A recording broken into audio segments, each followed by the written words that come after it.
Il n'y a pas de beauté en Corée du Sud. C'est exactement ce que j'ai dit, et ces femmes et ces hommes que vous voyez maintenant le savent très bien aussi. Pour être considéré comme beau ou belle dans ce pays, il faut rechercher la perfection dans tous les aspects. Cela va bien au-delà d'avoir une peau claire, des cheveux lisses ou même une forme de visage spécifique. Bien sûr, dans de nombreuses régions du monde, la beauté est relative et se trouve dans les yeux de celui qui regarde, comme on a l'habitude de dire. Mais pour être honnête, cette façon de penser est souvent considérée comme erronée lorsqu'on essaie de comprendre pourquoi, dans l'esprit de nombreux Sud-Coréens, il n'existe pas vraiment de beauté en Corée. Le sens commun prédominant en Corée du Sud, ce que la plupart des gens pensent en général, c'est que vous ne pouvez pas atteindre une apparence idéale sans passer d'abord par divers traitements esthétiques pour essayer de vous conformer à ce modèle. Ce ne sont pas des données inventées. Il existe des articles qui se réfèrent à la Corée du Sud comme étant la Mecque de la beauté, un centre ou une référence mondiale en la matière. Les entreprises de ce secteur dans le pays ont connu une croissance exponentielle ces dernières années, avec certaines d'entre elles dépassant les 100 milliards de dollars de valeur marchande. Dès 2013, il y avait déjà des articles disant que les choses les plus associées à la Corée étaient les smartphones et la chirurgie plastique. Si vous marchiez dans la rue, les choses que vous verriez sur les panneaux publicitaires seraient généralement liées à ces deux thèmes. Il n'était pas rare de voir des publicités disant « Tout le monde l'a déjà fait, il ne manque plus que vous ».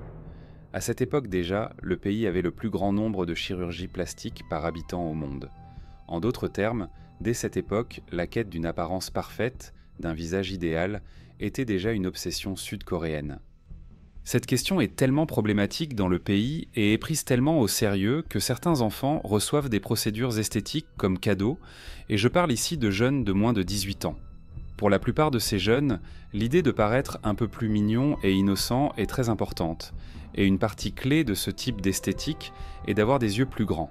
Cela rappelle même quelque chose de plus occidental. En réalité, cette obsession existe parce qu'ils pensent que les grands yeux, comme ceux des Occidentaux, sont plus attirants, plus mignons et attirent davantage l'attention dans le pays. C'est pourquoi de nombreuses femmes ont commencé à chercher des moyens esthétiques ou même des techniques de maquillage pour donner l'illusion d'avoir des yeux plus grands. En conséquence, la chirurgie des paupières doubles, par exemple, est l'une des procédures les plus populaires et recherchées, non seulement en Corée du Sud, mais dans toute l'Asie en général.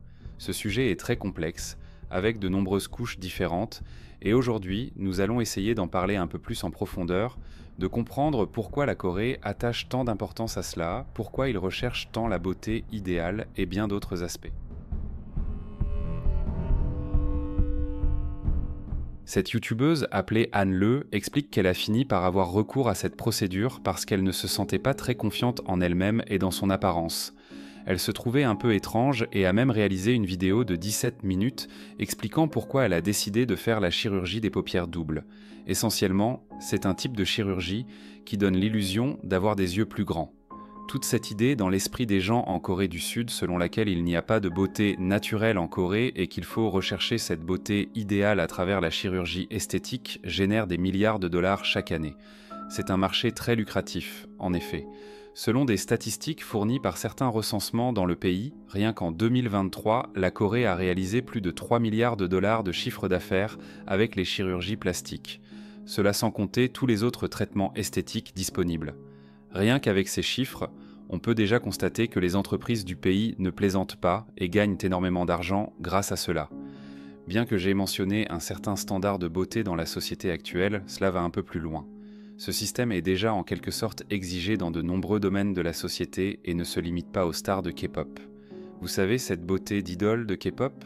Les entreprises, les commerces, parfois même les restaurants et bien d'autres secteurs ont commencé à licencier des employés en raison de leur apparence. En Corée du Sud, la principale caractéristique d'une femme parfaite est d'avoir un corps mince, correspondant au standard coréen, un corps maigre disons.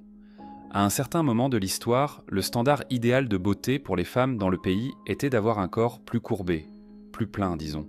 Cela est bien représenté dans l'art, où les femmes avec ces caractéristiques apparaissent. Cependant, après cette époque, la minceur et la fragilité ont commencé à être considérées, du moins au sein de la classe dominante en Corée, comme des composants essentiels de la beauté féminine. Les femmes en sont venues à voir les femmes plus minces comme plus belles et plus parfaites. Pendant la période Tang, on disait que l'empereur favorisait les femmes maigres, et ses concubines allaient littéralement jusqu'à se priver de nourriture pour attirer l'attention du roi. En Asie en général, cela est devenu très courant. On peut également voir des représentations de beauté ancienne très glorifiées, comme l'impératrice Yang Guifei, qui fut une impératrice chinoise durant la dynastie Tang.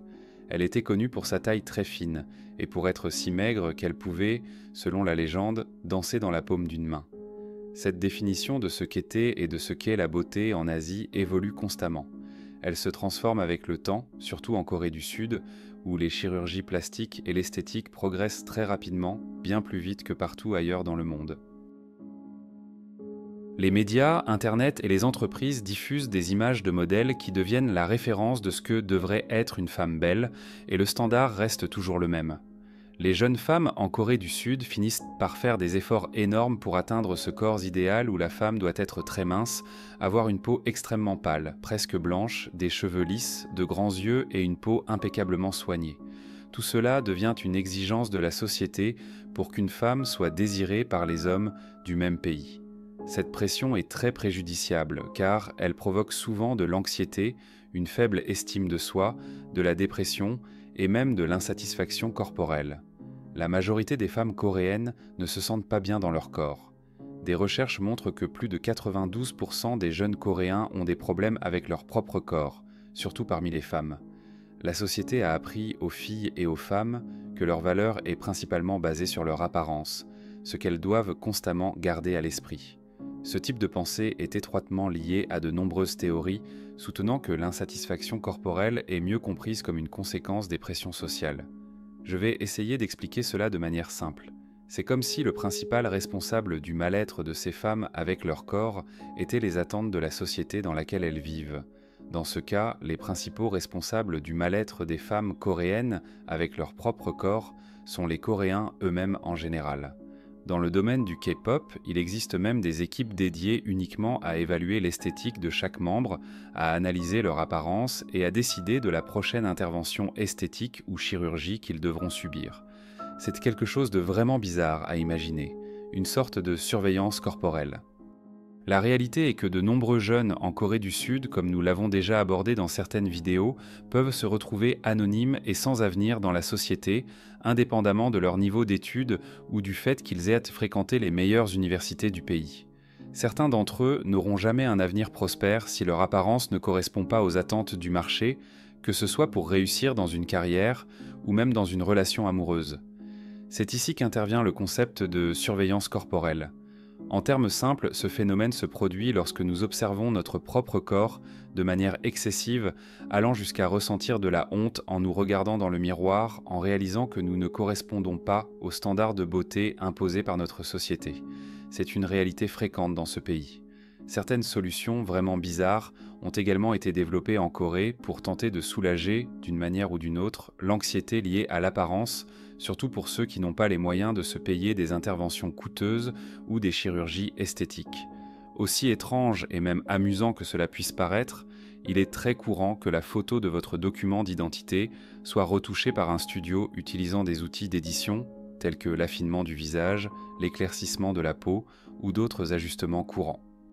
Puisque vous n'avez pas suffisamment d'argent pour des procédures esthétiques, pourquoi ne pas utiliser Photoshop ou chercher un de ces studios pour transformer votre photo ? Il est certain que la personne qui a inventé cette solution doit être très riche maintenant, car cela rapporte beaucoup. Bien que cela puisse sembler un peu ridicule, c'est une solution très simple, mais qui se vend énormément dans un contexte où les gens ont honte d'eux-mêmes. En réalité, cette mise à jour avec des filtres est conçue pour apaiser l'anxiété des femmes qui se sentent mal à l'aise par rapport à leur apparence. C'est un véritable piège car, désormais, les femmes ne parviennent plus à se regarder et à se sentir belles. Elles ont l'impression qu'il y a quelque chose qui ne va pas avec leur apparence parce qu'elles n'ont pas atteint ce standard idéal de beauté. Par exemple, lorsqu'elles sont arrêtées par un policier dans la rue ou par un agent de la circulation, elles se sentent moins gênées lorsqu'elles doivent présenter leurs documents. Je sais que cela peut sembler très futile, mais d'une certaine manière, cela fonctionne là-bas. Ce type de service se vend vraiment bien. Le plus intéressant, c'est que beaucoup de ces femmes sont, en fait, très belles. Cependant, en raison de ces problèmes sociétaux, elles ne se sentent pas du tout ainsi.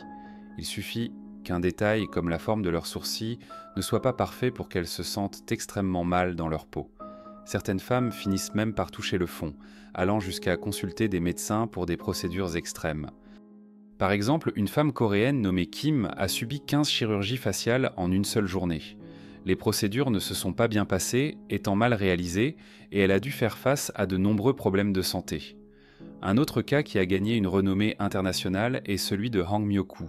Elle était obsédée par les procédures esthétiques, et lorsque les médecins ont refusé de la traiter en raison du nombre d'interventions qu'elle avait déjà subies, elle a commencé à injecter du silicone et de l'huile de cuisine dans son propre visage. Le résultat a été extrêmement dévastateur, comme vous pouvez le voir. Je ne sais pas si je vais censurer cela ou si YouTube me permettra de le montrer, mais c'est vraiment triste de voir ce genre de choses. C'est déchirant de voir jusqu'où les gens sont prêts à aller pour atteindre un idéal de beauté qu'ils considèrent comme la perfection. Ce sont des histoires sans fin heureuses, et cela me laisse vraiment pensif. J'aimerais savoir ce que vous pensez de ce standard de beauté en Corée du Sud, et plus généralement en Asie. Que pensez-vous des personnes qui vont si loin dans leur quête de perfection physique ? N'oubliez pas de vérifier si vous êtes bien abonné à la chaîne et de regarder les autres vidéos qui apparaissent maintenant à l'écran. Je vous attends là-bas.